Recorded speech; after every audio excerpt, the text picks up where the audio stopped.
പരൂസ്യ രണ്ടാം നാളിലേക്ക് എല്ലാ സ്നേഹിതർക്കും സ്വാഗതം. പരൂസ്യ നൽകുന്ന പ്രത്യാഘാതങ്ങൾ നാം കണ്ടു. ഒന്ന്, നമ്മുടെ ജീവിതത്തിലേക്ക് പ്രത്യേകമായി നമുക്ക് ലഭിക്കുന്ന പ്രത്യാശ. രണ്ട്, അതിനായി നമ്മെ തന്നെ നയിക്കുന്ന ധാർമ്മിക വിശ്വാസ ഉത്തരവാദിത്വം. അത് നമ്മെ അന്ത്യവിധി ലക്ഷ്യം വെച്ചുകൊണ്ടുള്ള ജീവിതമാക്കി മാറ്റുന്നു. എന്ന് അങ്ങനെ ജീവിക്കുമ്പോൾ നമുക്ക് ലഭിക്കുന്ന ആഘാതം പ്രായോഗികമായിട്ടുള്ളവ രണ്ടെണ്ണം. ഒന്ന്, കഷ്ടതകളിൽ നാം ഏർപ്പെടുമ്പോഴുള്ള ധൈര്യം. പത്രോസ്ലീഹ എഴുതി 1-ാം ലേഖനം 5-ാം അധ്യായത്തിലെ 7-8 വചനങ്ങൾ ഇപ്രകാരം നാം ധ്യാനിക്കുന്നു.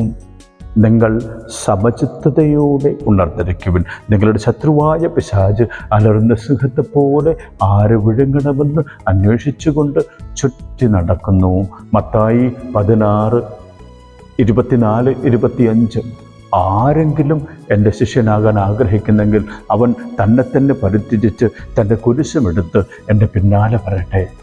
അതെ, കഷ്ടത, വേദന, സഹനം, രോഗം, ദുരിതം, ദുഃഖം, ഇത് ഈ വിശ്വാസ ജീവിതത്തിലേക്ക് നാം പ്രത്യാഘാതത്തോടെ കടക്കുമ്പോൾ നാം നേരിടുന്നവയാണ്. ആകയാൽ കർത്താവ് നമുക്ക് ശക്തിപ്പെടുത്തി പരിശുദ്ധാത്മാവിനെ നൽകിയിട്ടുണ്ട്. പരിശുദ്ധാത്മാവിന് നൽകുന്നതിനെക്കുറിച്ചുള്ള ഒരുപാട് വചനങ്ങൾ നമുക്ക് കാണാം. യോഹന്നാന്റെ സുവിശേഷം 14-ാം അധ്യായത്തിലെ 25-26 വാക്യത്തിലൂടെ, ഞാൻ ഇപ്പോൾ നിങ്ങളോടുകൂടി ആയിരിക്കുമ്പോൾ തന്നെ ഇവ നിങ്ങളോട് പറയുന്നു. എന്നാൽ പിതാവ് അയക്കുന്ന സഹായകനായ പരിശുദ്ധാത്മാവ് വന്നു കഴിയുമ്പോൾ നിങ്ങൾ എല്ലാ കാര്യങ്ങളും പരിശുദ്ധാത്മാവ് നിങ്ങളെ പഠിപ്പിക്കുകയും ഞാൻ നിങ്ങളോട് പറഞ്ഞിട്ടുള്ളതെല്ലാം നിങ്ങളെ അനുസ്മരിപ്പിക്കുകയും ചെയ്യും. അതെ, അത് കഷ്ടതകളിൽ നിന്ന് ധൈര്യത്തോടുകൂടെ മുന്നേറാനായിട്ടുള്ള ശക്തി, പരിശുദ്ധാത്മാവിൻ്റെ ശക്തി നമുക്ക് ഇതുവഴി ലഭിക്കുന്നു. രണ്ട്, നാം സുവിശേഷങ്ങളായി മാറും. നാം മറ്റുള്ളവരുടെ ജീവിതത്തിലേക്ക് പ്രചോദനം നൽകുന്ന ജീവിതം നയിക്കുന്നവരായി മാറും.